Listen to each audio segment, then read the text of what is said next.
দেশে বিদেশে অনলাইনে সংযুক্ত সেনা, নৌ ও বিমান বাহিনীর সকল অফিসার্স, জেসিও এবং সকল পর্যায়ের সদস্যবৃন্দ, আসসালামু আলাইকুম।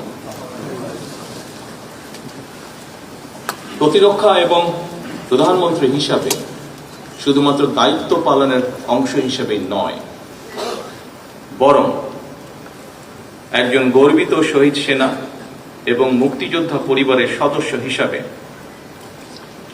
আজকের এই অনুষ্ঠানে আপনাদের সামনে উপস্থিত হতে পেরে আমি অত্যন্ত আনন্দিত।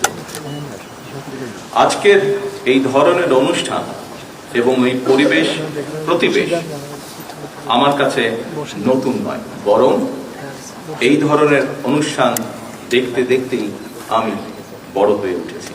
সুতরাং আজকের এই অনুষ্ঠানে এসে স্বাভাবিকভাবেই আমি কিছুটা নস্টালজিক।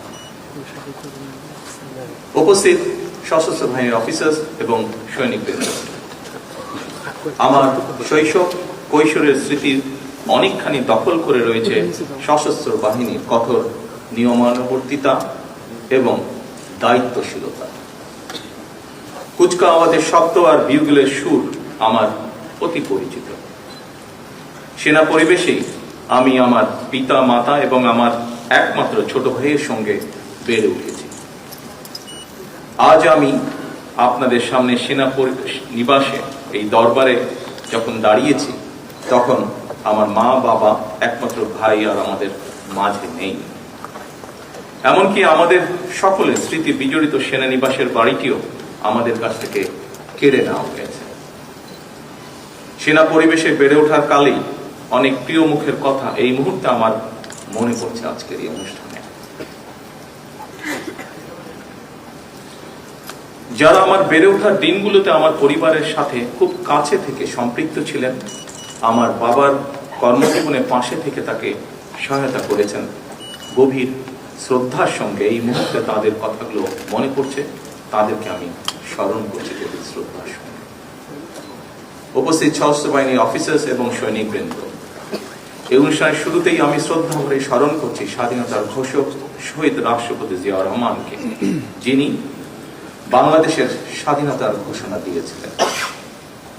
স্বাধীনতার ঘোষণা দিয়েই ক্ষান্ত থাকেননি।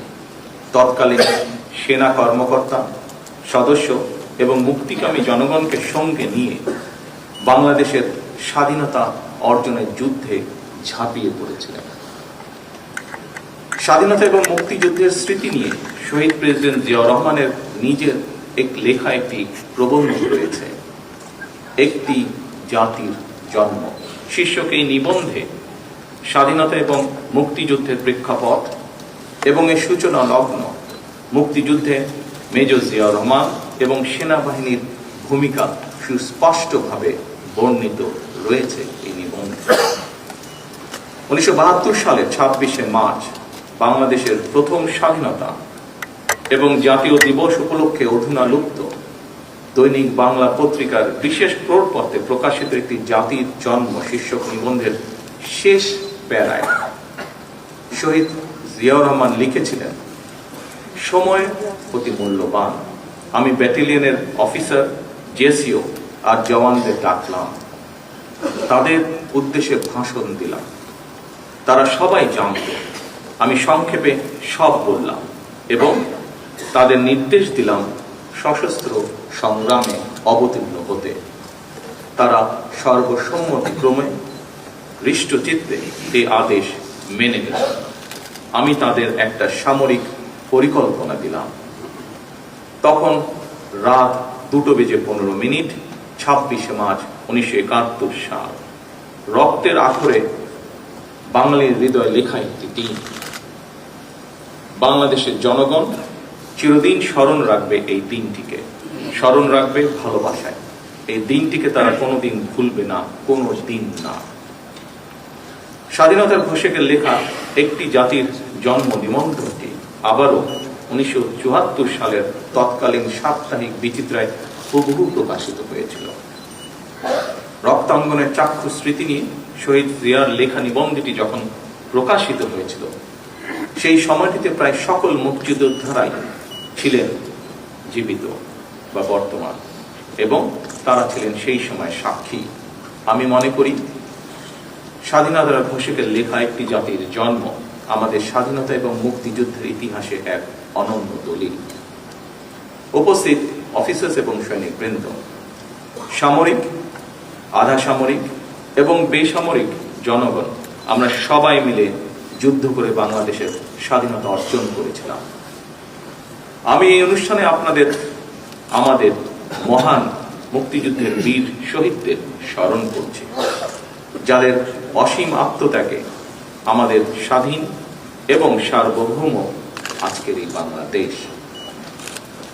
দেশের স্বাধীনতা অর্জনের পরও বিভিন্ন সময় দেশের স্বার্থ বিরোধী তৎপরতা মোকাবেলা কিংবা বিদেশের মাটিতে দেশ এবং দেশের সশস্ত্র বাহিনীর গৌরব এবং মর্যাদা সমুন্নত রাখতে গিয়ে সশস্ত্র বাহিনীর যারা জীবন দিয়েছেন, যার মধ্যে পার্বত্য চট্টগ্রামে 217 জন এবং জাতিসংঘ শান্তিরক্ষা মিশনে গিয়ে এ পর্যন্ত 151 জন জীবন উৎসর্গ করেছেন, অনেকে হয়েছেন আহত।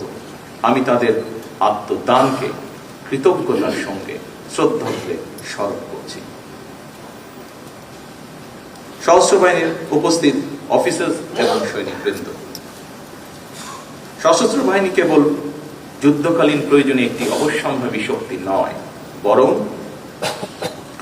দেশের স্বাধীনতা সার্বভৌমত্ব রক্ষার অতন্দ্র প্রহরী হিসাবে ভূমিকা রাখার পাশাপাশি যে কোনো প্রাকৃতিক দুর্যোগ মোকাবেলা এবং রাষ্ট্রীয় সীমানার বাইরে জাতিসংঘ শান্তিরক্ষা মিশনের সদস্য হয়ে মুক্তিযুদ্ধ বিধ্বস্ত দেশের শান্তি প্রতিষ্ঠায় বাংলাদেশের সশস্ত্র বাহিনীর ভূমিকা বিশ্ব স্বীকৃত। 1971 সালে দেশের স্বাধীনতা অর্জনের যুদ্ধ, 1975 সালে 7ই নভেম্বরের সিপাহী জনতার ঐতিহাসিক বিপ্লব কিংবা 90-এর স্বৈরাচার বিরোধী আন্দোলনে সশস্ত্র বাহিনীর ভূমিকা দেশের স্বাধীনতা প্রিয় জনগণের কাছে ছিল অনুপ্রেরণার উৎস। 2009 সালে বিডিআর পিলখানায় পরিকল্পিত সেনা হত্যাযজ্ঞ চালিয়ে সেনাবাহিনীকে দুর্বল করে দেওয়া হয়েছিল। এরপর দীর্ঘ 1.5 দশকের শাসন শোষণের সময় দেশের সশস্ত্র বাহিনীকে বিতর্কিত করার অপচেষ্টাও চালানো হয়। 2024 সালে দেশ এবং জনগণের স্বাধীনতা রক্ষার যুদ্ধে সশস্ত্র বাহিনীর ভূমিকা দেশের স্বাধীনতা প্রিয় জনগণকে আশান্বিত করেছে। 2024 সালের 5ই আগস্ট পরবর্তী অস্থির সময় এবং দৃশ্যমান প্রশাসনিক অচলাবস্থাতেও সশস্ত্র বাহিনী অসাধারণ ভূমিকা পালন করেছে। এমনকি অন্তর্বর্তীকালীন সরকারের পুরো সময়টিতে আইন শৃঙ্খলা রক্ষা থেকে শুরু করে দেশের শিল্প অঞ্চল, নগর বন্দর এবং স্থবির হয়ে পড়া অর্থনীতির চাকা সচল রাখার ক্ষেত্রেও সশস্ত্র বাহিনীর ভূমিকা ছিল ইতিবাচক।